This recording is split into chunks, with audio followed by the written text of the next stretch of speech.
जनशलाकया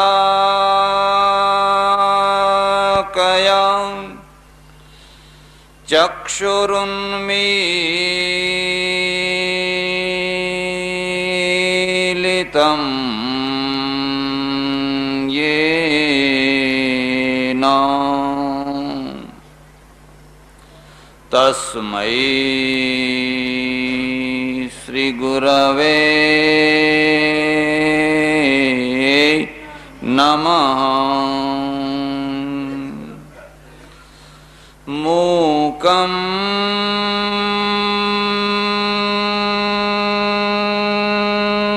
करोति वाचालं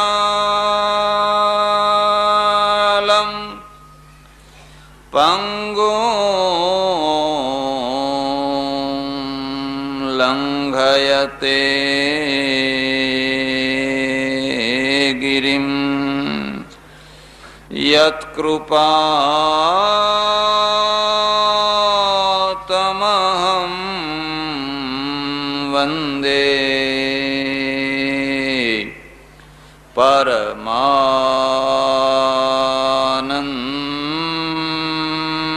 परमानंद माधवम्।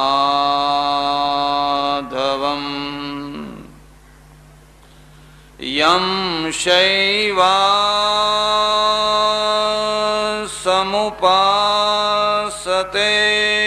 शिव इति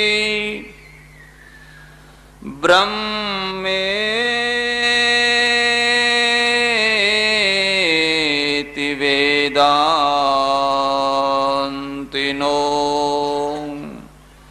बौद्धा बुद्ध इति प्रमाणपटवः कर्तेति नैयायिका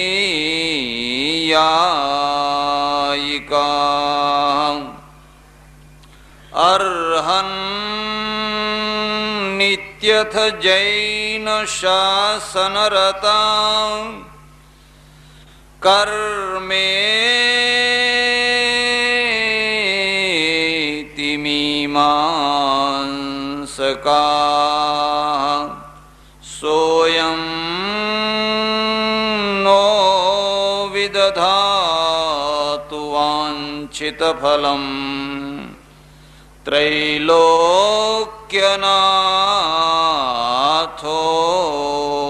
हरिः। ॐ नमो भगवते वासुदेवाय।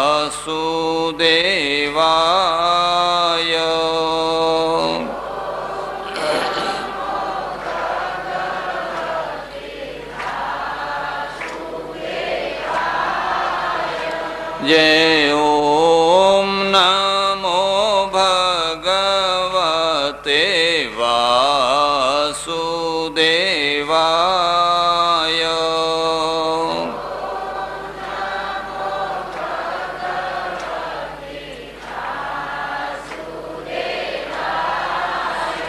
जय ओम नमो भगवते वासुदेवाय।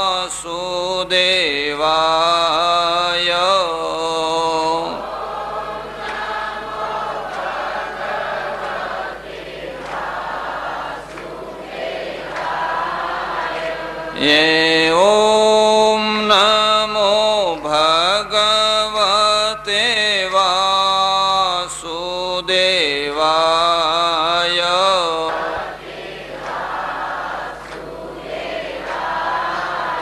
ये ओम नमो भगवते वासुदेवाय।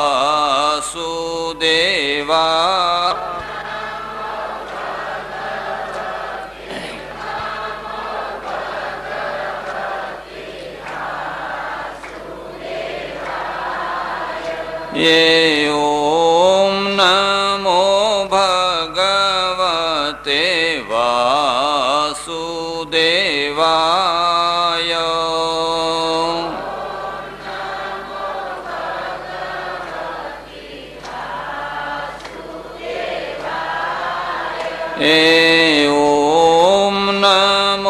ભગવતે વાસુદેવાય.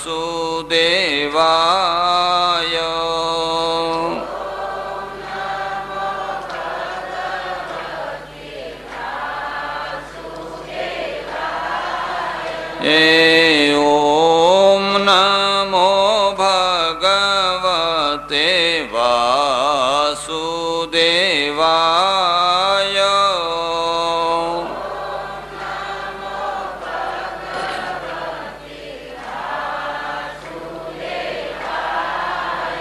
કૃષ્ણ કનૈયા રામચંદ્ર ભગવાન ઉમાપતિ મહાદેવ પવન સુત હનુમાન સનાતન ધર્મ સદ્ગુરુદેવ કી ઉમિયામાત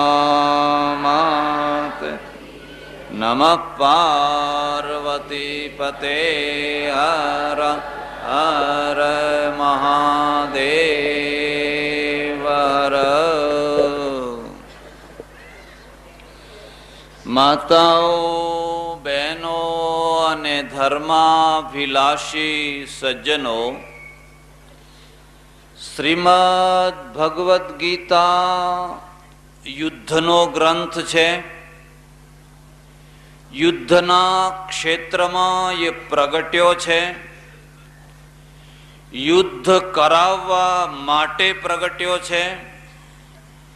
યુદ્ધ છોડીને ભાગી જવા તૈયાર થયેલા અર્જુનને ફરી પાછા યુદ્ધમાં જોડવા માટે પ્રગટ્યો છે. એટલે દુનિયાના બીજા બધા તમામ ધર્મગ્રંથોની તુલનામાં આ ગ્રંથની પોતાની આગવી એક વિશેષતા છે. એ શાંતિથી કોઈ ગુફામાં પ્રગટેલી વાણી નથી. એ શાંતિથી કોઈને મોક્ષ અપાવવા માટે અને સંસાર છોડાવવા માટે રચાયેલો ગ્રંથ નથી. પણ એ ગ્રંથ એક એવો ગ્રંથ છે કે જે યુદ્ધના મેદાનમાં કર્તવ્ય છોડીને ખસી જવા ઈચ્છતા, વૈરાગ્યના બહાના નીચે ખસી જવા ઈચ્છતા પાર્થને ફરી પાછા યુદ્ધમાં જોડવા માટે પ્રગટેલો ગ્રંથ છે. આ એની ભૂમિકા છે, આ એનું ફાઉન્ડેશન છે. જો આ વાત સારી રીતે સમજવામાં આવે તો તમે ગીતાને ન્યાય આપી શકશો, અને ગીતાને ન્યાય આપી શકશો તો ગીતા એક પ્રજા તરીકે તમને બહાદુર પ્રજા બનાવશે. એક પ્રજા તરીકે તમને ઐતિહાસિક પ્રજા બનાવશે. જરા વાત ઉપર આવો. મારે આજે સાંખ્ય યોગ ચલાવવાનો છે. બીજો જે અધ્યાય છે એનું નામ સાંખ્ય યોગ છે. અને સાંખ્ય યોગના 3 મુખ્ય ભાગ છે. પણ એ સાંખ્ય યોગ એટલે બીજો અધ્યાય લગભગ પૂરી ગીતા છે. તમે આખી ગીતા વાંચો કે ના વાંચો, આખી ગીતા યાદ કરો કે ના કરો, એકલો બીજો અધ્યાય સારી રીતે તૈયાર કરો તો બીજા અધ્યાયમાં બાકીના 16 અધ્યાયના બીજ છે, મૂળ છે. બધી વસ્તુઓ બીજા અધ્યાયમાં કહેવામાં આવી છે. પણ એના મુખ્ય 3 ભાગ છે. પહેલો જે શરૂઆતનો ભાગ છે એ યુદ્ધ સંબંધી છે.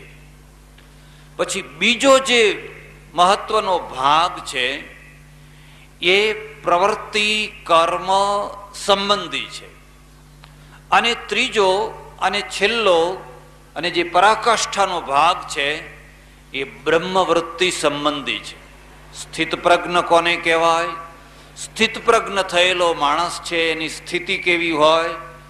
અને છેવટમાં એશા બ્રાહ્મી સ્થિતિ પાર્થ નૈનામ પ્રાપ્ય વિમુહ્યતિ સ્થિત્વા સ્યા મંતકાલેપી બ્રહ્મ નિર્વાણ મૃચ્છતિ. આ છેલ્લો શ્લોક છે. એમાં બ્રાહ્મી સ્થિતિ બતાવી છે. એટલે એક જ અધ્યાયમાં મુખ્ય 3 ભાગો છે. એમ કહીએ કે 16 અધ્યાયના એમાં બીજ મૂકી દીધા છે તો પણ બરાબર છે. પણ એ વાંચવાનો ગ્રંથ નથી, એ પચાવવાનો ગ્રંથ છે. અને જેમ જેમ તમે એમ પચાવતા જાઓ, તમે એકવાર વાંચે રાખો, પછી કોઈ વાર કથા સાંભળવા જશો ને અને કથામાં તમારો શ્લોક આવશે ને અને શ્લોકની વ્યાખ્યા થશે, તમને બહુ આનંદ આવશે, બહુ મજા આવશે. પણ એનો જે પહેલો ભાગ છે ને એ યુદ્ધનો છે. યુદ્ધકાર ઉઠ, ઉભો થા, કાર્પણ્ય દોષોપહત સ્વભાવ. અરે આ કૃપણતા, આ કાયરતા છોડ, ઉઠ, ઉભો થા. ક્ષુદ્રમ હૃદય દૌર્બલ્યમ, આ તો તારા હૃદયની દુર્બળતા છે, યુદ્ધ કર્યા વિના ચાલવાનું નથી. કૃષ્ણ આવું કેમ કહે છે? કૃષ્ણ જે કહે છે એ વાતને સમજવી હોય તો પહેલા દુનિયા ઉપર નજર કરો, તમારા શરીર ઉપર નજર કરો. કોઈ ડોક્ટરને જઈને પૂછો, મારા શરીરનું અસ્તિત્વ કેમ છે, હું કેમ જીવતો રહું છું? ડોક્ટર તમને એમ કહેશે કે તમારા અંદર પરમેશ્વરે યોદ્ધાઓ મૂકેલા છે, સૈનિકો મૂકેલા છે, અને સૈનિકો રાત દિવસ લડે છે. અને જ્યાં સુધી લડે છે, કોના સામે લડે છે? બહારથી આવનારા જંતુઓ સામે. કોઈ છીંક ખાધી, એને ફ્લૂ થયો છે, એને ફ્લૂ થયો છે, મેલેરિયા થયો છે, કોઈ રોગ થયો છે, અને એને છીંક ખાધી. અને છીંક ખાય એટલે 30 માઇલની ઝડપથી જંતુઓ બહાર નીકળે, એટલે 45-50 કિલોમીટરની ઝડપે એકદમ. એટલે હું તમને વ્યવહારની વાત કહું છું. કદી પણ રૂમાલ વિના ના રહેવું, દરેકની પાસે રૂમાલ હોવો જ જોઈએ. પુરુષો ધોતિયાને રૂમાલ બનાવે ને બહેનો સાડીને રૂમાલ બનાવે. હું ઘણીવાર કોઈના ત્યાં જમવા જાઉં, પછી પેલી થાળી મૂકી હોય ને એ હું મારા રૂમાલથી ચોખ્ખી કરતો હોઉં તો પેલી બેન ફટ લઈને પડાવી લે અને પછી એની સાડીથી ચોખ્ખી કરવા માંડે. અરે ગાંડી, આ શું કર્યું તે? હવે એની સાડીમાં કેટલા જંતુઓ હોય, ક્યાં બેઠા હોય, ક્યાં કેટલા દિવસથી પહેરી હોય ખબર નહીં. પણ તો બહેનો છે એ સાડીને રૂમાલ બનાવી દે, અને પુરુષો છે એ ધોતિયાને રૂમાલ બનાવી દે. છોકરા છે એ ડગલાને રૂમાલ બનાવી દે. પેલા છોકરા હોય ને આમ હાથે જ કામ પતાવી દે. એમાં પુરુષો પછી છૂટી પાટલી વાળું ધોતિયું પહેર્યું હોય, પેલી કાછડા વાળું ધોતિયું સારું. હું તો એ મતનો છું કે તમે કાં તો લેંઘો પહેરો ને કાં તો પાટલું પહેરો, કેમ કે 2 પગ ઢંકાય સેજ ઠેઠ સુધી. એ વૈજ્ઞાનિક છે. કસીને બાંધ્યું હોય ને ગમે એમ દોડો તોય કોઈ છૂટે, કોઈ પકડે તોય છૂટે. હવે આ ખાદીનું જાદુ ધોતિયું પહેર્યું હોય ને એક આમ લબડતું હોય આગળ પેલું ચાળ, અને દોડવાનું આગ લાગી હોય કે ઝપાઝપી હોય તો હવે ધોતિયું સાચવવું કે કરવું શું? બહુ જોરથી દોડે ને કોઈના હાથમાં એક આવી જાય, જાય રે જાય. પોશાક છે ને, પોશાકમાં વૈજ્ઞાનિકતા આવવી જોઈએ. એમાં પણ એવો એપ્રોચ હોવો જોઈએ. એટલે ભલે લોકો ગમે એમ ટીકા કરે, પણ આ અઢી વારનું પાટલું સારું કે અઢી વારનો લેંઘો સારો. નાડું કસકસાઈને બાંધ્યું હોય ને પછી તમે દોડો, 2 હાથ છૂટા. હવે એક હાથ તો પેલી પાટલી પકડવામાં જ જાય છે. અને આ તો ગુજરાતમાં તો હજુ તોય ઠીક છે, પણ બંગાળમાં તમે જઈને જુઓ ને તો એટલી લાંબી પાટલી હોય ને, તો એક હાથ તો પાટલી પકડવામાં હોય. પછી ઘણા બંગાળીઓ શું કરે, એ પાટલીને ગૂંચડું કરીને ગજવામાં ખોસે પાછા. એમનો પેલો જબ્બો હોય ને એ જબ્બામાં એ પાટલી ખોસે.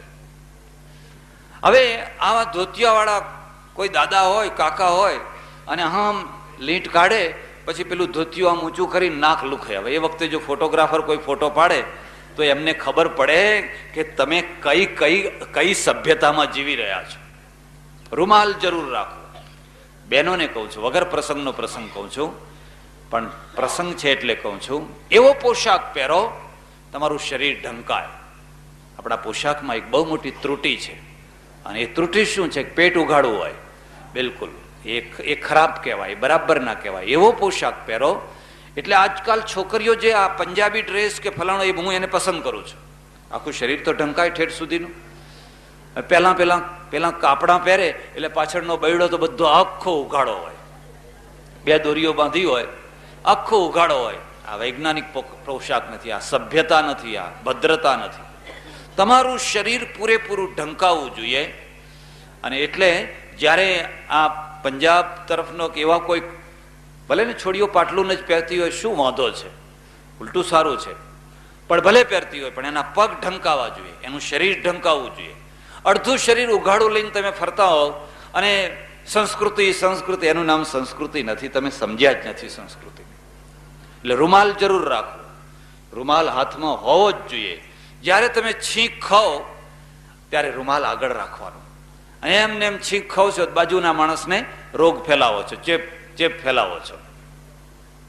એટલે પેલા ડોક્ટરને તમે પૂછજો, તો ડોક્ટર તમને જવાબ આપશે કે તમારું આરોગ્ય ત્યાં સુધી છે જ્યાં સુધી તમારા સૈનિકો મજબૂત છે, ત્યાં સુધી.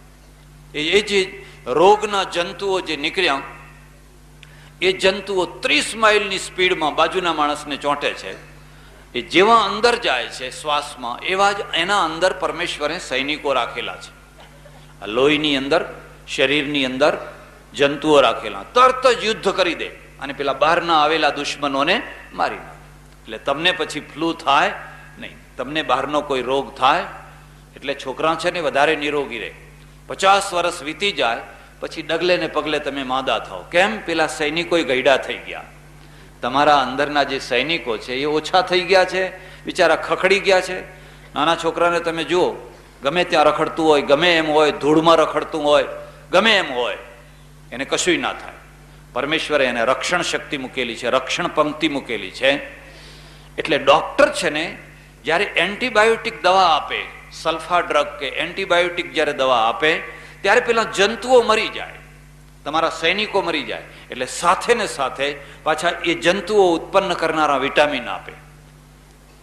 રોગ તમારો મેલેરિયા તાવ ઉતરી જાય, પણ તમારા અંદરની પ્રતિકાર શક્તિ છે ને એ ખતમ થઈ જાય, એટલે એને પાછી ઉત્પન્ન કરવી જોઈએ. આયુર્વેદમાં આટલો જ ભેદ છે. આયુર્વેદનું સુદર્શન ચૂર્ણ ખાવ ને એટલે મેલેરિયા 5 દિવસ પછી મટે, પણ તમારા જંતુઓને મારે નહીં. તમારા સૈનિકોને જીવાડવા માટે નવી દવા ના આપવી પડે. આ બેમાં આટલો મોટો ભેદ છે. અને આજે તો એવી દવાઓ નીકળી છે કે તમારા કાઉન્ટ્સ ઘટી જાય બ્લડના. હવે તો આપણે સમજતા ન હોય કાઉન્ટ શું કહેવાય, અને માણસ મરી જાય એટલે સુધી. એટલે શરીર કેમ જીવે છે? કારણ કે પરમેશ્વરે ડગલે ને પગલે સૈનિકો મૂકેલા છે, એટલા માટે જીવે છે. તમારા મોઢામાં સૈનિકો છે, બેક્ટેરિયા નહીં તો તમને 2 દિવસ જીવવા ના દે. તમારા દાંત પડી જાય, તમારી જીભ ખરાબ થઈ જાય, તમારું ગળું ખરાબ થઈ જાય. સૌથી મોટામાં મોટી પરમેશ્વરે જે રક્ષણ પંક્તિ મૂકી છે ને, એનું નામ ટોન્સિલ છે, કાકડા છે. કાકડા છે. કોઈ છોકરાને આવે ત્યારે પહેલા પ્રાચીન કાળમાં ડોશીઓ છે ને, એ ડોશીઓ આમ દબાવતી એટલે મટી જતા. હવે ઓપરેશન કરાવે છે, અને ટોન્સિલનું જેને ઓપરેશન કરાવી નાખ્યું હોય ને, એની પ્રતિકાર શક્તિ ઓછી થઈ જાય, પછી માદો બહુ થાય. આખી જિંદગી જ્યારે જુઓ ત્યારે વાતમાં માદો થઈ જાય. કારણ કે પરમેશ્વરે જે ટોન્સિલ મૂક્યા છે ને, એ તો સૈનિકો છે, તમારા રક્ષણ માટેના સૈનિકો છે. બીજી વાત કહું, એ ડોશીઓ જ્યારે આમ દબાવે ને તો હાથમાં રાખ લઈને દબાવે. રાખ લઈને, રાખ છે ને એન્ટીસેપ્ટિક છે. આ તો પ્રકરણ નથી એટલે હું નીકળી ગયો આ બાજુ, પણ છતાં હું તમને કહું છું, તમારા શરીરે ગમે એવી ચડ આવતી હોય, તમને ગમે આમ લવર થતું હોય, બસ અવધૂત થઈ જાઓ. થોડા દિવસ સુધી રોજ રાખ લગાવો આખા શરીરે. ગંજ બજારમાં નહીં જવાનું લગાવીને, જોકે જવતોય વાંધો નહીં. આ તો ગંજ બજાર છે ને, એ જો રાખ લગાવીને જાવ તો એ રૂપિયો આપે, કઈ કહેવાય નહીં, મહારાજ આયા કોઈ. પણ આખા શરીરે તમે રાખ ઘસો. કઈ રાખ? અડાયા છાણાની.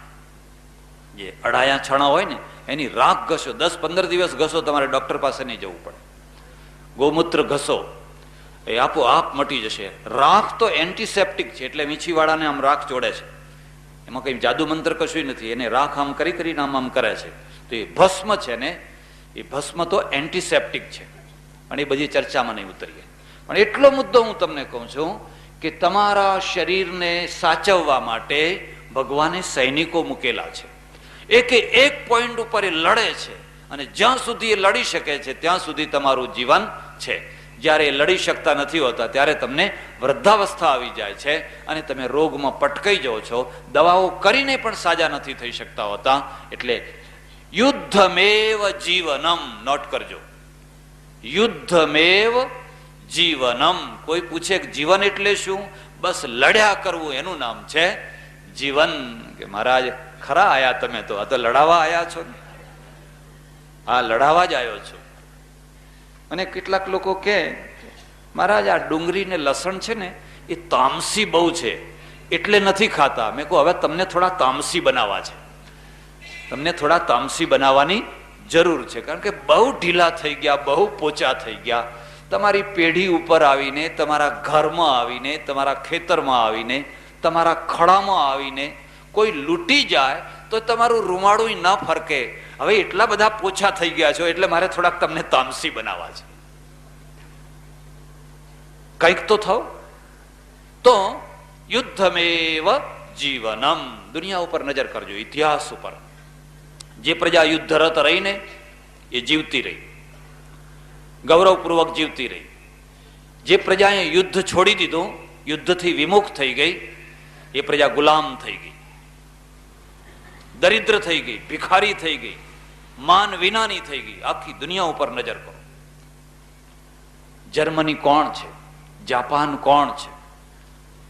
જાપાન ભાગી પડ્યું. જો ઇતિહાસ જુઓ તો જાપાનનો નકશો એટલે ક્યાં જાપાન અને ક્યાં ચાઇના.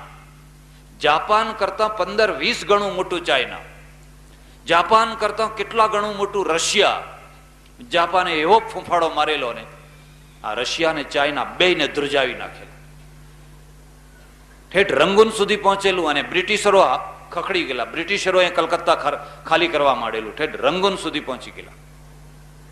બાહોશ પ્રજા એટલે આજે એનો ઇતિહાસ છે. એના ઉપર બોમ્બ ઝીકાયા, અણુબોમ્બ નાખ્યા, હિરોશીમા નાગાસાકી ખતમ કરી નાખ્યા. પ્રજા ખતમ થઈ પ્રજા ખતમ. આજે દુનિયાની બાહોશમાં બાહોશ પ્રજા, દુનિયાની સુખીમાં સુખી પ્રજા, દુનિયાની એક પ્રામાણિકમાં પ્રામાણિક પ્રજા, દુનિયાની એક વ્યવસ્થિતમાં વ્યવસ્થિત પ્રજા, એટલી સ્વમાનવાળી પ્રજા. કેમ? કારણ કે યુદ્ધરત રહી, સતત યુદ્ધરત રહી. અને યુદ્ધરત રહેવાના કારણે એમાં ખુમારી પ્રગટે. માણસને ઢીલા મૂકી દો એટલે ખુમારી ખતમ થઈ જાય. એને યુદ્ધ વિમુખ બનાવી દો, સંઘર્ષ વિમુખ બનાવી દો એટલે ખુમારી વિનાનો થઈ જાય. પેટ ભરતો થઈ જાય, ખાલી બસ ખાવું છે, ખાવું છે, ખાવું છે, પેટ ભરતો માત્ર થઈ જાય. જાપાનનું સ્વમાન કેટલું એનો એક હું તમને દાખલો આપું, બનેલો દાખલો. જાપાનનો એક માણસ, આજે તો અમેરિકામાં ઘણું સારું થઈ ગયું, પણ 30-40 વર્ષ પહેલા અમેરિકામાં કલર બાર હતો. એટલે કલર રંગભેદ હતો. મને કોઈ હોટલમાં ના ઉતરવા દે, તમને કોઈ હોટલમાં ના ઉતરવા દે, મોટેલમાં ના ઉતરવા દે. હવે તો બિલકુલ બદલાઈ ગયું. એ સમયમાં જાપાનનો એક માણસ અમેરિકા ગયેલો અને એક હોટલમાં ઉતરેલો, બેગ મૂકી એના રૂમમાં, અને પછી કંઈક ફરવા ગયો. જ્યારે ફરીને આવ્યો ત્યારે એના મેનેજરે બેગ કાઉન્ટર આગળ મૂકી દીધેલી અને કહ્યું, સોરી, મારા બધા હોટલના બધા પ્રવાસીઓ વિરોધી થઈ ગયા છે, તમને અહીં નહીં ઉતરવા દઈએ. આ તો કલર બાર છે. હું ઈચ્છું છું કે તમે અહીં રહો, પણ મારા ગ્રાહકો બધા વિરોધી થઈ ગયા છે, એટલે મહેરબાની કરીને તમે બીજી હોટલમાં જતા રહો, કારણ કે આ હોટલમાં હવે હું રાખી શકું એમ વર્ણભેદ, કલર બાર. હવે પેલો જાપાનીઝ છે ને એ કહે છે, કોઈ વાંધો નહીં, મને એક ફોન કરવા દેશો? કે આ ફોન છે, ફોન કરો ને, કશો વાંધો નહીં. એણે વોશિંગ્ટન ડીસીમાં એનો જે રાજદૂત એના દેશનો, એના રાજદૂતને ફોન કર્યો. મને રૂમ ખાલી કરાયો છે ને મારી બેગ કાઉન્ટર આગળ મૂકી દીધી છે અને મારે આ હોટલ ખાલી કરીને જવાનું છે. બોલો મારે શું કરવું? આ મારું અપમાન નથી, આ જાપાનનું અપમાન છે. બોલો મારે શું કરવું? એટલે પેલા રાજદૂતે કહ્યું કે હું બીજી વાર તમને ફોન ન કરું ત્યાં સુધી બેગ ત્યાંને ત્યાં રહેવા દો ને તમે ફૂટપાથ ઉપર ઉભા રહો. એની હોટલની બાજુમાં જે ફૂટપાથ છે ને એ ફૂટપાથ ઉપર જઈને ઉભા રહો. એ રાજદૂતે તરત વાયરલેસ કર્યો, ટેલેક્સ, ક્યાં? ટોક્યો. અને ટોક્યોના વિદેશ મંત્રીને, એટલે એના દેશના વિદેશ મંત્રીને કહ્યું કે એક જાપાનીઝ ફૂટપાથ ઉપર ઉભો છે, એ જાપાનીઝ નથી ઊભો, આખું જાપાન ઊભું છે. બોલો મારે શું કરવું? એટલે પેલા વિદેશ મંત્રીએ કહ્યું થોડીક રાહ જુઓ, હું બીજો ટેલિફોન કરું ત્યાં સુધી તમે થોડી રાહ જુઓ. એ વિદેશ મંત્રીએ એની જે આકાશવાણી, એનો જે રેડિયો હતો ને, રેડિયોના પ્રસારણ અટકાવી અને રેડિયો ઉપર પ્રસારણ કર્યું કે આખા જાપાનમાં જેટલી હોટલો છે એ તમામે તમામ હોટલોમાં જેટલા અમેરિકનો ઉતર્યા હોય બધાને ફૂટપાથ ઉપર કાઢી મૂકો. અમારો ઓર્ડર છે. રેડિયો ઉપર, આખા જાપાનના રેડિયો ઉપર બીજી વાર ત્રીજી વાર પ્રસારણ કર્યું. અને જાપાનીઝ પ્રજા, સંપીલી પ્રજા, બાહોશ પ્રજા, આવી ઠીંગણી પ્રજા દેખાવમાં જુઓ તો 5મી મિનિટે તો આખા જાપાનમાં જેટલા અમેરિકનો ઉતરેલા હોટલમાં બધાની બેગો રોડ ઉપર, ફૂટપાથ ઉપર. હાહાકાર મચી ગયો. એ અમેરિકનોએ એમના રાજદૂતને ફોન કર્યો કે અમને બધાને બહાર કાઢી મૂક્યા છે, અમારે શું કરવું? એણે વોશિંગ્ટનમાં પાછો ફોન કર્યો કે આ જાપાનમાં તો બધા અમેરિકનોને કાઢી મૂક્યા છે. અને અમેરિકાના વિદેશ મંત્રીએ એના રાજદૂતને ફોન કર્યો કે આ શું થઈ રહ્યું છે? એણે કહ્યું મારો એક માણસ ફૂટપાથ ઉપર ઊભો છે. જો અમેરિકનોને જાપાનની હોટલમાં રહેવું હોય તો પહેલા મારા માણસને સન્માનપૂર્વક પાછા રૂમમાં લઈ જાઓ, તો અમેરિકાના માણસોને હોટલમાં રહેવા દઈશું. અને વિદેશ મંત્રીએ તરત જ પેલી હોટલવાળા ઉપર ફોન કર્યો કે માફી માગીને એને અંદર લઈ લો. એક અડધા કલાકમાં આનું નામ શક્તિ કહેવાય, આનું નામ સંઘર્ષ કહેવાય. આપણે તો કે હવે કઈ નહીં ભાઈ, જાન બીજી હોટલમાં રહેજે ને ભાઈ, એક રાત કાઢવી છે એમાં કઈ વાત હતી? આ દેશને શું કામ ઉપાધિમાં મુકાવે છે? આપણે તો જીવવું જ છે ને, માત્ર જીવવું જ છે ને, જીવી ખાવું છે, બસ પેટ ભરવું છે ને જીવી ખાવું છે. પેલો મેનેજર ગઈ, માફી માગી, માફ કરજો ભાઈ, તમને અન્યાય થયો, તમે ચાલો રૂમમાં, અને રૂમમાં તમને રાખીએ છીએ, જેટલા દિવસ રહેવું હોય એટલા દિવસ રહેજો. કેમ જાપાનીઝ પ્રજાએ આવું કાઠું કેમ કાઢ્યું? કારણ કે એના માઇન્ડની અંદર એક સંઘર્ષ છે. કયો સંઘર્ષ છે? ન્યાય મેળવવાનો સંઘર્ષ, સ્વમાનપૂર્વક અને સન્માનપૂર્વક જીવવાનો સંઘર્ષ. એકવાર પ્રજાને ઢીલી બનાવી દો, પોચી બનાવી દો, લૂઝ બનાવી દો, પછી એ માર ખાતી જ થઈ જવાની છે. પછી એ માર ખાતી થઈ જશે. એક પ્રજા કદી ઊંચી નહીં આવી શકે. એ તો જ્યારે જુઓ ત્યારે નાના માણસોથી મોટા માણસો માર ખાશે, થોડા માણસોથી ઘણા માણસો માર ખાશે, કારણ કે એ તો લૂઝ પ્રજા છે, દબાઈ ગયેલી પ્રજા છે. એટલે ભગવદ્ ગીતાને એના પાયામાંથી સમજવી હોય તો આ મુદ્દાને યાદ રાખજો. પછી એની પ્રામાણિકતાની વાત કરું કે ખુમારીવાળી પ્રજા, સ્વમાનવાળી પ્રજા કેવી રીતે પ્રામાણિક બનતી હોય છે. જાપાનની હોટલ, અને હોટલમાં એક ભાઈ ઉતરેલા, આપણા ભાઈ, અને એણે સવારે ફરિયાદ કરી કાઉન્ટર ઉપર કે મારી બેગમાંથી ફલાણી વસ્તુ ગઈ છે, મળતી નથી. પેલો કે અમારા દેશમાં એવું કદી જ બને જ નહીં, અમારે ત્યાં એવું કદી બને, અને આપણી હોટલોમાં ડબલ ચાવીઓ હોય જ છે.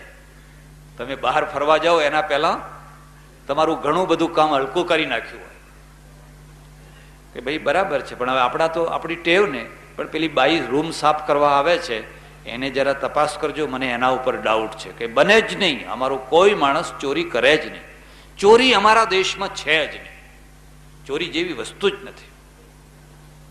પણ છતાંય હવે તમે કહો છો તો હું પેલી આયા જે રૂમ સાફ કરવા આવે છે એને પૂછીશ. એટલે બીજા દિવસે પેલી બાઈ આવી, એને પેલા કાઉન્ટરવાળાએ, મેનેજરે પૂછ્યું કે ફલાણા નંબરનો રૂમ સાફ કરવા તમે ગયેલા, એમાંથી એક વસ્તુ ખોવાઈ છે, તમને કંઈ ખ્યાલ છે? એને કહ્યું ના, મને કશી ખબર નથી. કઈ ચાલી ગઈ. બીજા દિવસે એણે આત્મહત્યા કરી લીધી. કઈ? પેલી બેને એણે આત્મહત્યા કરી લીધી. મને મારી જિંદગીમાં કદી કોઈએ આવું પૂછ્યું નથી, પણ મને પૂછવું પડ્યું, એટલી મારી પ્રામાણિકતા ઓછી, ત્યારે મને પૂછવું પડ્યું ને, આત્મહત્યા કરી. પેલા ભાઈને ખબર પડી, હે મરી ગઈ? કે હા મરી ગઈ, માત્ર પૂછ્યું એના કારણે એ મરી ગઈ. અને પછી એની વસ્તુ તો એની પાસેથી જ નીકળી, અને એને જ કંઈ આગે આડી અવડી મૂકી દીધેલી, અને એની પાસેથી જ વસ્તુ નીકળી. આપણા ત્યાં કોઈ મરે છે? કોઈ ના મરે, મરે બીજા પરદેશના માણસો. આપણે તો કમિશનો લઈશું, ચોરીઓ કરશું, બધુંય કરશું, કમિશનો બેસાડશું પાછા, બધુંય કરશું, પણ જે મથાવટી છે એમાં કઈ ફેર કરવાના.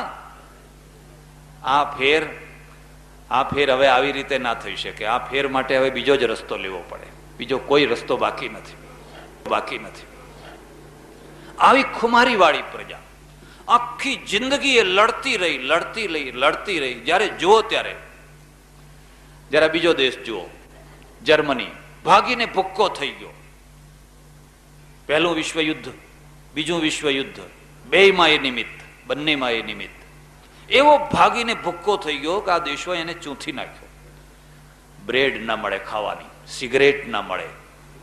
જુઓ તો જર્મનોને એટલા ગરીબ બનાવી દીધા ને એટલો અંકુશ લગાવી દીધો કે ઊંચા ના આવી શકે. મારે જર્મની જવાનું થયું અને જર્મનીમાં પગ મૂકતાની સાથે મેં જોયું, ઓહો, આટલો આ સમૃદ્ધ દેશ, કોઈ ટાઈમે અહીં યુદ્ધ થયું હશે એની કલ્પના ના કરી શકે. એટલું ઐશ્વર્ય, એટલી સમૃદ્ધિ, ઘાસ, ખેતરો, વૃક્ષો, ફેક્ટરીઓ, માણસો, કોઈને ખબર જ નહીં કે યુદ્ધ થયું હશે. બસ 20 વર્ષમાં એ બેઠો થઈ ગયો. જે હોટલમાં અમે ઉતરેલા ને એ હોટલની વાત કરું તમને, મારું પેલું વિદેશ યાત્રાનું પુસ્તક જરૂર વાંચજો.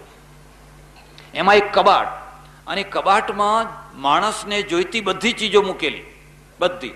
બજાર દૂર હોય, ક્યાં લેવા જાઓ, તમારે સિગરેટનું પોકેટ જોઈતું હોય અને સિગરેટનું પોકેટ લેવા માટે 5 કિલોમીટર જાઓ, તમારા કબાટમાં જ મૂકી રાખેલું, અંદર જ બધી વસ્તુઓ, ચોકલેટ, ફલાણું, એમના જીવનની જરૂરિયાતની બધી વસ્તુઓ. કોઈ તાળું નહીં, કોઈ નહીં, ખાલી એક પેટી, એમાં કાણું, ભાવ લખેલા, પૈસા નાખી દો. અમે 2 દિવસ રહ્યા નુરેમ્બર્ગમાં ગેસ ચેમ્બર કરેલું હિટલરે, પેલા યહૂદીઓને મારી નાખેલા બધાને. પણ જ્યારે વિદાય થયા, કોઈ ચેકિંગ કરવા ના આવ્યું. પૈસા નાખ્યા છે, વસ્તુઓ લઈને હેડ્યા છે ભાઈ, કોઈ ચેકિંગ નહીં. અમારે તો કંઈ કામનું હતું નહીં, કશું લેવાનું નહોતું. તો એ બીજા અમારા જોડે 5-6 જણા હતા ને, એને મેં કહ્યું, જો ખબરદાર, જો એકે વસ્તુ લીધી તો જો ઇન્ડિયા પણ હું કરતા નહીં ને તો કાં તો ભલું છે, સારું છે, એનો જ છોકરા માટે ચોકલેટ કામ આવશે. કોઈ ચેકિંગ નહીં. કેટલી પ્રામાણિકતા હશે, કેટલી સચ્ચાઈ આપણા ત્યાં રાખી જુઓ ને, આપણા ત્યાં રાખી તો જુઓ કે આપણે પૈસામાં આમાં પેટીમાં પૈસા. એક જણા એવો ટ્રાય કરેલો, કુંભ મેળો, અને કુંભ મેળામાં વૈદ્યનાથ છે ને ઔષધિ વાળા, એ વૈદ્યનાથ વાળાએ ટ્રાય કરેલો. 24,000 રૂપિયાની દવાઓ મૂકેલી, 24,000 રૂપિયાની, અને પછી પેટી મૂકી દીધેલી. કોઈ માણસ નહીં, જેને જે દવા જોઈતી હોય લો અને આ પેટીમાં પૈસા નાખો, કોઈ માણસની જરૂર નથી. પછી 7-8 દિવસ થતા 24,000ની દવા ઉપડી ગઈ. પેટી ખોલીને જોયું તો 16 રૂપિયા નીકળ્યા. 16 રૂપિયા નીકળ્યા. બસ હવે તમે સમજી ગયા કે આપણે સતયુગમાં જીવીએ છીએ કે પેલા લોકો સતયુગમાં જીવે છે. મળવાનું થયું, તમે કહો આટલું મોટું સાહસ કર્યું, 24,000 રૂપિયાની દવાઓ મૂકી દીધી અને તમને 16 રૂપિયા જ મળ્યા. મને કે બાપજી બધી આઉટડેટ હતી, બધી આઉટડેટ હતી. એટલે એમાં મારે કઈ નુકસાન ગયું? મારે તો પ્રચારનો પ્રચાર થયો ને લેનારા ભલે લઈ ગયા હોય. મેં કહું ત્યારે તમે હરખા નીકળ્યા, પેલા એ સરખા છે ને તમે બરાબર છો. શું કરશો જો આપણે આપણી વાસ્તવિકતાને નહીં સ્વીકારીએ અને વાસ્તવિકતાને નહીં સુધારીએ ને? કરોડ વર્ષ પછી પણ તમે દુનિયાની પ્રજાની કક્ષામાં નહીં આવો. ખાલી આત્મશ્લાઘા કરી અને અફીણના જ્ઞાનમાં પડ્યા રહેશો, અમે મહાન. પણ વાસ્તવિકતા તો જુઓ. જાપાનને જર્મનીને તહસ નહસ કરી નાખેલું, પ્રજા ઊભી થઈ ગઈ. કેમ? જે યુદ્ધમાં રત રહેનારી પ્રજા હોય છે ને, એમાં એક ખુમારી હોય છે, એમાં એક બાહોશી હોય છે, એમાં એક સાહસ હોય છે, એમાં એક હિંમત હોય છે, જજુમવાની શક્તિ હોય છે. અને પેલી પોચી પ્રજા, ઢીલી પ્રજા, સાહસ નથી હોતું, એનામાં હિંમત નથી હોતી, એ જજુમી નથી શકતી હોતી. રોટલો ખાઈને પડી રહે, બસ રોટલો ખાઈને પડી રહે. એક બીજી વાત પણ યાદ રાખજો, કદાચ તમારા ગળે ઉતરે કે ના ઉતરે. કોઈ પણ દેશ જ્યારે યુદ્ધમાં સપડાય, યુદ્ધમાં ત્યારે એનો આર્થિક વિકાસ થાય. એનો આર્થિક વિકાસ તૂટી ના પડે, એનો આર્થિક વિકાસ થાય. અને 50 વર્ષ સુધી જો એ દેશ ઉપર યુદ્ધ આવે જ નહીં ને, એ દેશ તૂટી પડે. ઇઝરાયલને જુઓ, ઇઝરાયલનું 1 વર્ષ યુદ્ધ વિનાનું જાય છે? ઇઝરાયલના નકશા ઉપર નજર કરો, 1 વર્ષ એવું બતાવો કે જ્યારે એ યુદ્ધ ના કરતું હોય અને એના સીમાડા નિર્ભય હોય. કોઈ નહીં, સતત યુદ્ધમાં જ છે. એ જ્યારથી જન્મ્યું 16 દુશ્મનો છે, 16 દુશ્મનો. અને 16 દુશ્મનોના વચ્ચે એક મહેસાણા જિલ્લા જેટલો જિલ્લો અને મહેસાણા જિલ્લા જેટલી પ્રજા, માત્ર 25 લાખની પ્રજા એ જીવે છે. અને એટલી સમૃદ્ધિથી જીવે છે, એટલી સમૃદ્ધિથી જીવે છે. ભારતનું જે અન્ન ઉત્પાદન છે 1 એકડે, એના કરતાં 4 ગણું અન્ન લે છે, રણમાં લે છે. 1 ઇંચ વરસાદ નથી પડતો, 1 ઇંચ નહીં. વરસાદ શું કહેવાય એમને ખબર જ નથી. આખો જે સિનાઈ દ્વીપકલ્પ છે ને, વરસાદ પડતો જ નથી. એટલે ઇજિપ્શિયન રૂ સારામાં સારું એટલા માટે ગણાય છે કે વરસાદ વિના એ બને છે, એટલા માટે. ઇજિપ્શિયન કોટન જે સારું કહેવાય છે ને, એનું મૂળ કારણ આ છે. આખી નાઇલ નદીને વાળી દીધી છે. અને પેલા વાળવા નતા દેતા અરબ લોકો, જબરજસ્તી વાળી દીધી. બાવડા હોવા જોઈએ, જબરજસ્તી વાળી દીધી. આવો આખી નાઇલ નદીને વાળી અને આખા ઇઝરાયલને નંદન વન બનાવી દીધું છે. એ આર્થિક વિકાસ એમાંથી થાય છે. તમારો દેશ જ્યારે યુદ્ધમાં ફાંસાય એટલે તરત જ ઉત્પાદન કરો, મોટરો બનાવો, વિમાનો બનાવો, ફલાણું બનાવો, ફલાણું બનાવો. નવરા બેઠે કામ નહીં આવે, કામે લાગી જાઓ. છોકરું, બૈરા, ફલાણા એકદમ માણસ, નાના બધા માણસો કામે લાગી જાય. અકબરે લખ્યું છે એક વાત અકબરે લખી છે. એણે લખ્યું છે કે યોદ્ધાઓને કદી નવરા ના બેસવા દેવા, લશ્કરને કદી નવરું ના રાખવું, નહીં તો એ તમારા ઉપર ચડી બેસશે. નવરા રાખનારના ઉપર એ ચડી બેસશે. એને લડાવે રાખવું. આ પ્રાંતમાં, પેલા પ્રાંતમાં, પેલા પ્રાંતમાં, પેલા પ્રાંતમાં એ હંમેશા ઝઝૂમતું રહેવું જોઈએ. અને એના કારણે મોગલોએ રાજ્ય કર્યું, એના કારણે મુસ્લિમોએ રાજ્ય કર્યું. આપણું માઇન્ડ એ પ્રકારનું ના થઈ શક્યું. આપણું માઇન્ડ તો શાંતિ શાંતિ, ટેક્સ ભરો, જજિયા વેરો ભરો ને શાંતિ ભોગવો. લો, મારે એક દંડો વેટ કરો, કરશું. હળ ચાલતું હોય, વરસાદ વરસ્યો હોય, બરાબર ખેતરમાં વરાપ આવ્યો હોય અને એક મિનિટ છે ને એ કિંમતી હોય, પેલો આવીને મારે દંડો ને, ચાલ ગાડું જોડીને જાય, મારે ફલાણા ગામ જવું છે, વેટ કરવાની છે. એટલે મૂકો હળ પડતું, લો હવે શાંતિ ભોગવો, હવે ભોગવો શાંતિ. ભૂતકાળને યાદ કરો. પોચી પ્રજાનો કોઈ ઇતિહાસ નથી હોતો. એટલે ભગવદ્ ગીતાની જે શરૂઆત છે, એની આખી જે ઉત્થાનિકા છે ને, એ યુદ્ધમાંથી છે. અને યુદ્ધમાંથી નિવૃત્તિ માટે નથી. કૃષ્ણ એમ નથી કહેતા કે સારું ત્યારે ના લડવું હોય તો જવા દે, કઈ નહીં, બેસી જા. ના લડવું હોય તો કઈ નહીં, બેસી જા. એમ નથી કહેતા. તસ્માદ યુદ્ધસ્વ ભારત, હે ભારત માટે યુદ્ધ કર. તસ્માદ યુદ્ધસ્વ ભારત. એક વાર નહીં, વારંવાર આ વાક્યનો પ્રયોગ કરે છે. વારંવાર. તારા ગુરુઓ ને તારા મામા ને તારા ફલાણા ને ફલાણા ને એ બધાને જોઈને તને આંખમાં આંસુ આવે છે ને? હા, એ જોઈ. એ જ આ દ્રૌપદીની લાજ લૂંટાતી હતી ત્યારે એ બેઠા હતા કે નતા બેઠા? ત્યારે એ બેઠા હતા કે નતા બેઠા? એમની આંખમાં ત્યારે આંસુ કેમ ના આવ્યા? જ્યારે હું 13 વર્ષ તું વન ભોગવીને તમે પાછા આવ્યા અને જ્યારે હું 5 ગામ માગવા ગયો હતો ત્યારે આ બધા બેઠા હતા કે નતા બેઠા? આ તારા મામા ને તારા ગુરુઓ ને તારા દાદાઓ ને બધા બેઠા હતા કે નતા બેઠા? એક માણસે એમ કેમ ના કહ્યું દુર્યોધન એનું રાજ પાછું આપી દે? કોઈએ એમ કેમ ના કહ્યું? અને હવે તું કહે છે કે આ મારા કુટુંબીજનો શ્યાલા સંબંધીનસ તથા એતાન હંતુમિચ્છામિ જ્ઞતોપી મધુસૂદન અપિ ત્રૈલોક્ય રાજ્યસ્ય હેતો કિમનુ મહી કૃતે નિહત્ય ધાર્તરાષ્ટ્રાન્ન કા પ્રીતિ સ્યાદ જનાર્દન. અરે 3 લોકનું રાજ્ય મળે તોય મારે આ યુદ્ધ કરવું નથી. તું મને કહે કે જ્યારે આ દ્રૌપદીની લાજ લૂંટાતી હતી ત્યારે આ બધા બેઠા હતા કે નતા બેઠા? પછી એમની બુદ્ધિ બદલાઈ, રાજ પાછું લેવા જ્યારે ગયા ત્યારે એમાં કોઈએ કહ્યું ભાઈ આપી દો એનું રાજ. હવે જ્યારે કોઈ રીતે માનતા નથી. અને અર્જુન, તું એમ સમજે છે કે મારા હાથે મરાશે, મારા હાથે મરાશે, મારા હાથે મરાશે? મયા હતાંસ્ત્વમ જહિમા વ્યથિષ્ઠા યુદ્ધસ્વ જેતાસી રણે સપત્નાન. અરે મેં મારી નાખેલા છે, તો આ બધાને મેં મારેલા. નિમિત્ત માત્રમ ભવ સવ્ય સાચિન. તું તો નિમિત્ત માત્ર છે. દુનિયા એમ કહેશે કે અર્જુને માર્યા, અર્જુને માર્યા, અર્જુને માર્યા, પણ એ તો પહેલા જ મરી ચૂકેલા છે. અને અર્જુન, આવો બાણાવળી તું કાબા આગળ લૂંટી જવાનો છે. કાબે ગોપી લૂંટિયા વહી ધનુષ વહી બાણ. આ તો મરી ચૂકેલા છે. નિમિત્ત માત્રમ ભવ સવ્ય સાચિન, હે સવ્ય સાચિન ઉઠ, ઉભો થા, યુદ્ધ કર. આ યુદ્ધ કર્યા વિના આખી પ્રજાનો આરો આવવાનો નથી, એનો જ કોઈ છેડો આવવાનો નથી. આખું બદલવું પડશે અને બેસી રહેવાથી કશું થવાનું. આ એની બીજા અધ્યાયની પહેલી ભૂમિકા છે. યુદ્ધમાં પ્રવૃત્ત કરવો, અર્જુનને યુદ્ધ કરાવવું એ ગીતાનું પહેલું લક્ષ્ય છે. પણ અર્જુને જે હેતુઓ આપ્યા ને એમાંના એક હેતુનું ઠેઠ સુધી જવાબ નથી આપ્યો. ઠેઠ સુધી જવાબ નથી આપ્યો. જોકે આપ્યો છે પણ પ્રત્યક્ષ રીતે નથી આપ્યો. અર્જુને એમ કહ્યું, કૃષ્ણ જરાક તો વિચાર કરો, આટલા મોટા યુદ્ધમાં 18 અક્ષોહિણી લશ્કર ભેગું થયું છે. એ પુરુષો બધા મરી જશે તો સ્ત્રીઓ વિધવા થશે.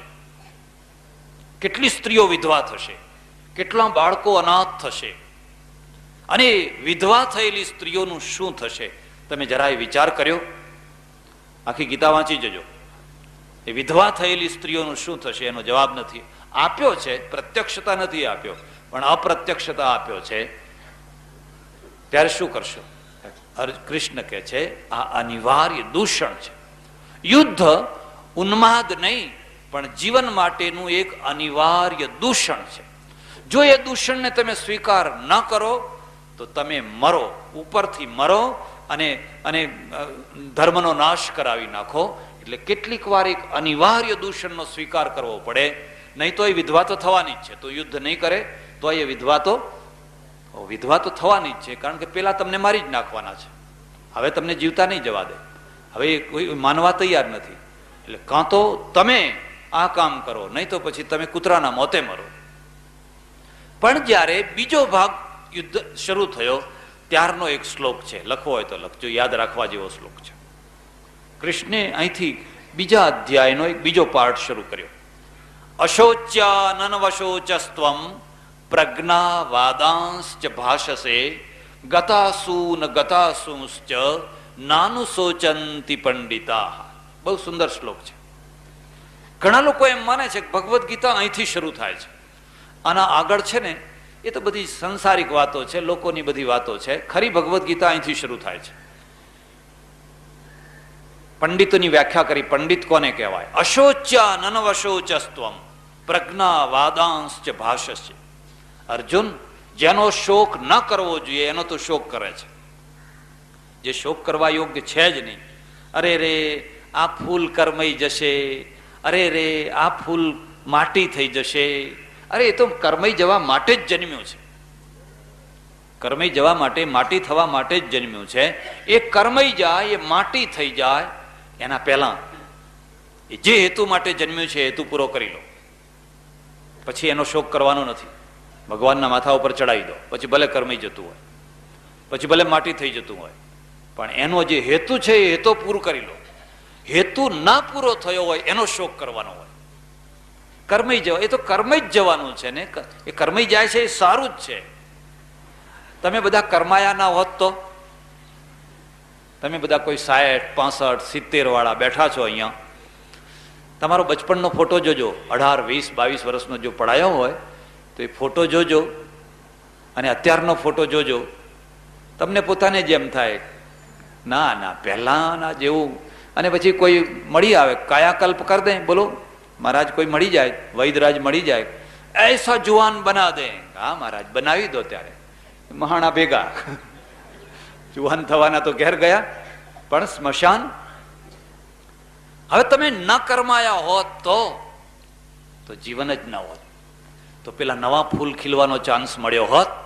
તમે ના કરમાયા હોત એટલે તમારા ડોહાઈ ના કરમાયા હોત. તમારા ડોહા ના કરમાયા હોત તો એમના ડોહાઈ ના કરમાયા હોત. એ ના કરમાયા હોત તો એમના ડોહા ના કરમાયા હોત. તો તમને ક્યાંથી ચાન્સ મળોત ખીલવાનો? એક કરમાય છે એટલે બીજાને ખીલવાને ચાન્સ મળે છે. એક રિટાયર્ડ થાય છે એટલે બીજાને નોકરી મળે છે. સારું થયું સરકારે 58 વર્ષે 55 વર્ષે રિટાયર્ડ કરવાનું રાખ્યું. જો ઈચ્છાપૂર્વકનું રાખ્યું હોય તો 80 વર્ષે રાજીનામું ના આપે. 80 વર્ષે રાજીનામું ના આપે. પણ એ રિટાયર્ડ થાય છે તો બીજાને નોકરી મળે છે. આ તો જીવન જ છે.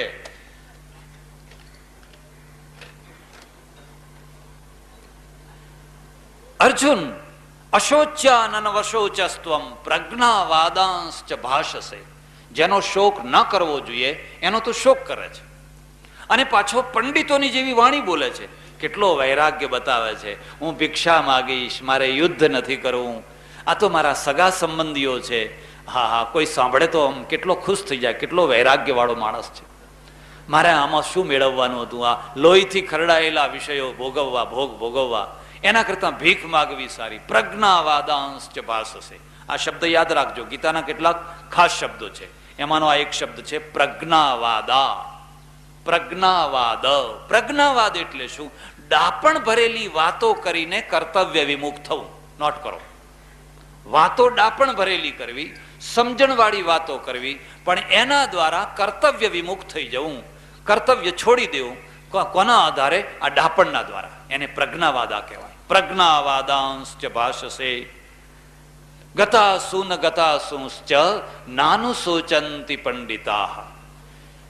અર્જુન, આવી વાણી બોલવાથી કોઈ પંડિત ના કહેવાય. પંડિત કોનું નામ કહેવાય? જેના પ્રાણ નીકળી ગયા છે અને જેના નીકળવાના છે. પંડિતો એમનો શોક કરે? પંડિતો કદી એમનો શોક ના કરે. એ તો બધાના જ, મારે એક દિવસ મરવાનું છે, ફલાણાને મરવાનું છે, પણ મરવાનું એક નિમિત્ત આવતું હોય છે. આ વાતને યાદ રાખજો. મરવાનું એક નિમિત્ત આવતું હોય છે, અને નિમિત્ત જે ઝડપી લે એનું નામ કહેવાય ભાગ્યશાળી. ભગતસિંહ ફાંસીએ ચડ્યો. ચડ્યો કે ના ચડ્યો? સુખદેવ, ભગતસિંહ ફાંસીએ ચડ્યા, મરી ગયા. બીજા કેટલાક લોકો રોડ ઉપર એક્સિડન્ટમાં મરી ગયા. રોજ કેટલા મરે છે? જીપનો એક્સિડન્ટ થયો, 10 માણસો મરી ગયા. ફલાણો એક્સિડન્ટ થયો,